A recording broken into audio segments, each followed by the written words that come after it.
Luke chapter 23 verse 28.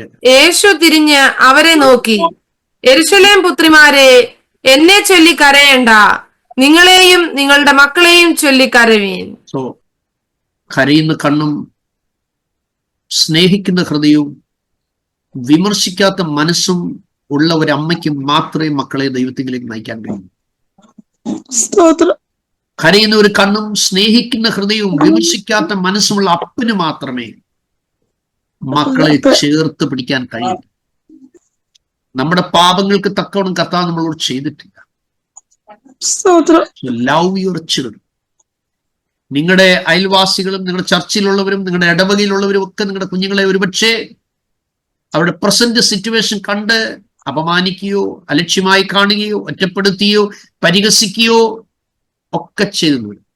പക്ഷേ സഹോദര, നീ ജനിപ്പിച്ച നിന്റെ കുഞ്ഞ് നിന്റെ ബ്ലഡാണ്. പ്രസവിച്ച സഹോദരി, നിന്റെ കുഞ്ഞാണ്.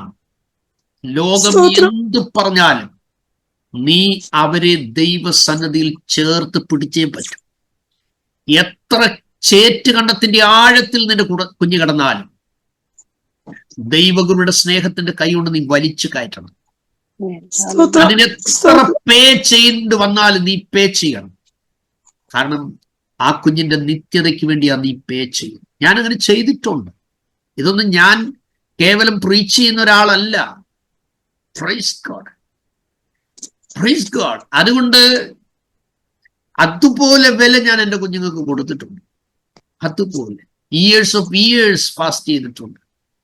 പ്രൈസ് ഗോഡ്, തിരിച്ചു കൊണ്ടുവരാൻ വേണ്ടി. അതുകൊണ്ട് യൗവനക്കാരായ കുഞ്ഞുങ്ങളുള്ള മാതാപിതാക്കളോട് ഞാൻ പറയുന്നു, അവരുടെ വീഴ്ച കണ്ട് അവരെ തല്ലിക്കൊല്ലാനോ ശപിക്കാനോ പ്രാകാനോ സമൂഹത്തിന് നാശമുണ്ടാക്കിയെന്നോ സഭയ്ക്ക് നാശമുണ്ടാക്കിയെന്നോ വീട്ടിൽ പേരുദോഷം ഉണ്ടാക്കിയെന്നോ നീ പറയരുത്. കരയാനുള്ള സമയമാണ്. നിന്റെ കുഞ്ഞിന്റെ ശൂന്യത മനസ്സിലാക്കി നീ ഉപസിക്കണം, കരയണം. കാരണം അവരുടെ ബ്രെയിനിലൊന്നും കയറിയിരിക്കാൻ നമുക്ക് പറ്റില്ല. ആത്മാവ് ഇടപെട്ടാൽ, പരിശുദ്ധാത്മാവ് ഇടപെട്ട് കഴിഞ്ഞാൽ എൻകൗണ്ടർ ഉണ്ടാവും. കർത്താവുമായി കണക്റ്റഡ് ആയാൽ അവർ രക്ഷപ്പെട്ടു. So we are going to pray for our children. David യുദ്ധത്തിനൊക്കെ മിടുക്കനായിരുന്നു. പക്ഷെ ദൈവഗതം വിട്ട് ഫിലിസ്തരോടുകൂടെ ചേർന്ന് ഇസ്രായേലിനെതിരെ യുദ്ധത്തിന് പോയപ്പോൾ സിഗ്ലാഗ് മുഴുവൻ ആക്രമിക്കപ്പെട്ടു, തീ വെച്ച് ചുട്ടു. തന്റെ കുടുംബങ്ങളെയും മക്കളെയും കൂടെയുള്ളവരെല്ലാം പിടിച്ചോണ്ടങ്ങ് പോയി. ദൈവഗതമില്ലാത്തടത്തേക്ക് അപ്പൻ പോയപ്പോൾ കുടുംബം തകർന്നു. നമ്മൾ മിടുക്കരായിരിക്കും. ദൈവഗിടം വിട്ട് നമ്മൾ എന്തെങ്കിലും പണിയാൻ പോയാൽ നമുക്ക് ആവശ്യത്തിന് പണി കിട്ടും. നിങ്ങൾക്കെതിരെ ആരെങ്കിലും ദോഷം ചെയ്താൽ പാര വെച്ചാൽ തിരിച്ച് ഞാൻ കൊടുത്തിട്ടേ ഉറങ്ങുന്നൊന്നും ചിന്തിക്കരുത്. വിതച്ചാൽ 30% കുറഞ്ഞ് തിരിച്ചു കിട്ടും, പിന്നെ 60, പിന്നെ 100. അങ്ങനെ ആ ദൈവത്തിന്റെ മെഷർ പോകും. അതുകൊണ്ട് നീ മിണ്ടാതെ ഇരുന്ന് ഞാൻ ദൈവം എന്ന് അറിഞ്ഞുകൊള്ളുക എന്ന് തിരുവനത്തിലുള്ളത് കൊണ്ട് ചെവിയെ നട്ടവൻ കേൾക്കുകയും കണ്ണിനെ നിർമ്മിച്ചവൻ കാണുകയും ചെയ്യും. അതുകൊണ്ട് വേദവിദ്യാർത്ഥികൾ പ്രതികാരത്തിന് പോകരുത്, കർത്താവിന് കൈകൾ വിട്ടുകൊടുത്തേക്കണം. അതുകൊണ്ട് പ്രൈസ് ഗോഡ്, കർത്താവ് കണ്ണു തന്നത് ദൈവത്തിന് കരയാനാണ്. Weep yourselves and for your children.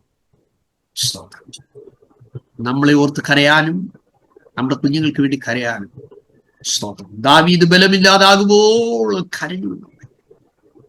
ആ കരച്ചിൽ നഷ്ടപ്പെട്ടത് മുഴുവൻ റീസ്റ്റോർ ചെയ്യുവാൻ, റീകളക്ട് ചെയ്യുവാൻ, തിരിച്ചു പിടിക്കാൻ ദൈവം അവനെ ഉപയോഗിച്ചു.